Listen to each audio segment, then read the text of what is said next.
আর কয়েক ঘন্টা পরে আবার শুরু হচ্ছে বাংলাদেশের ম্যাচ।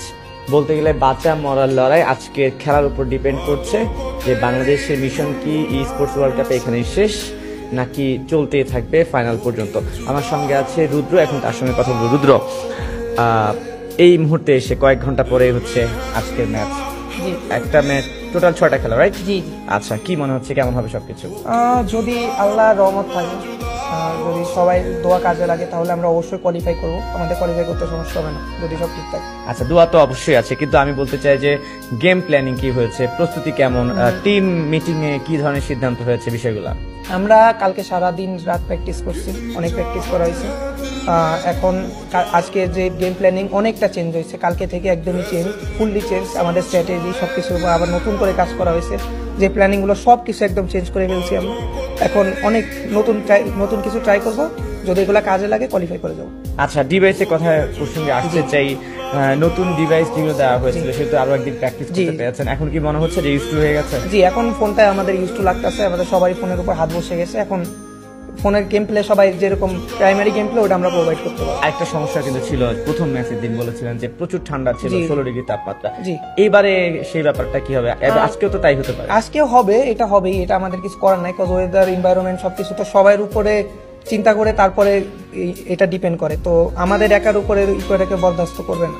সো দ্যাটস ওয়াই এটা আমাদের মানায় নিব, আজকে আমরা যতটা পারি মানায় নিব, চেষ্টা করবো মানায় নেওয়ার। আচ্ছা, আরেকটা প্রশ্ন হচ্ছে যে আজকে গতকালকে তো খেলা হয়েছিল, আমরা দেখেছি যে এই মুহূর্তে যে টিম র্যাঙ্কিং বলি, যে বাংলাদেশের অবস্থান 17 নম্বর আছে।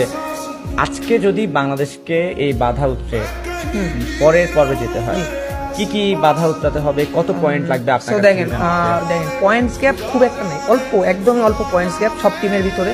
তো আমরা যদি ফাইনালের জন্য কোয়ালিফাই করতে চাই, আমাদের 70 টাইপের পয়েন্ট লাগবে 6 ম্যাচের ভিতরে। আমরা যদি 10, 12, 15 এরকম অ্যাভারেজ পয়েন্ট নিয়েও আমরা চলতে পারি, এর ভিতরে যদি একটা আমাদের বড় ম্যাচে বুইয়া হয়ে যায়, অবশ্যই আমরা কোয়ালিফাই করে যাবো, কোনো সমস্যা হবে না। ওকে রুদ্র, বাংলাদেশ প্রসঙ্গ থেকে এবার অন্যান্য প্রসঙ্গে যেতে আসি। বাংলাদেশ টিম ছাড়া আমি যদি বলি যে এখানে আরো 17টা টিম খেলছে, এর মধ্যে কোন টিমটা আপনার কাছে খুব ভালো লেগেছে এবং কেন, তাদের কোন জিনিসগুলো আপনার খুব নজরে লেগেছে? আমার সবচেয়ে ভালো লাগছে বলতে গেলে Falcons, cause they are the world champions. আগের বারও তারা স্পোর্টস ওয়ার্ল্ড কাপের চ্যাম্পিয়ন হয়েছে। দেন ইভোসের প্লেয়ার গুলাও খুব ভদ্র এবং তারা মুসলিম, দ্যাটস ওয়াই আমি তাদের খুব পছন্দ করছি। আর এই 17টা টিমের মধ্যে অভদ্র মনে হচ্ছে কোন টিমটাকে সবচেয়ে বেশি? কোনো টিমকে অভদ্র মনে হয় নাই, বাট কিছু টিম থাকে যাদের অ্যাটিটিউড টাইপ বেশি থাকে, লাইক ব্রাজিলিয়ান টিমস গুলো। বাকি যত টিমস আছে, লাইক থাইল্যান্ড হোক, মালয়েশিয়া হোক, ইন্দোনেশিয়ানস হোক, পাকিস্তান হোক, তারা খুবই হাম্বল, তারা সবসময় শ্রদ্ধা দিয়ে কথা বলে। আচ্ছা, আরেকটা যদি প্রশ্ন করি, এখন যে রেড হকস তো ফ্রি ফায়ার থেকে এবার স্পোর্টস ওয়ার্ল্ড কাপে অংশগ্রহণ করলো। স্পোর্টস বলতে তো আরো অনেক আছে, পাবজি আছে, কল অফ ডিউটি আছে, অনেকগুলো আছে। বাংলাদেশের অন্যান্য টিমগুলোর অবস্থা কি? অন্যান্য টিমগুলো যেমন আমি যে ফ্রি ফায়ারের প্রতিদ্বন্দ্বী, কিন্তু পাবজি ওয়ান কাইন্ড অফ, খুব একটা মারামারি থাকে সমর্থকদের মধ্যে। পাবজি কেন সুযোগ পেল না বলে আপনার কাছে মনে হয়? আমাদের কোয়ালিফিকেশনসটা জাস্ট ন্যাশনাল ওয়াইজ হয়েছে, তো দ্যাটস আমাদের খুব একটা বাধা অতিক্রম করতে হয় না।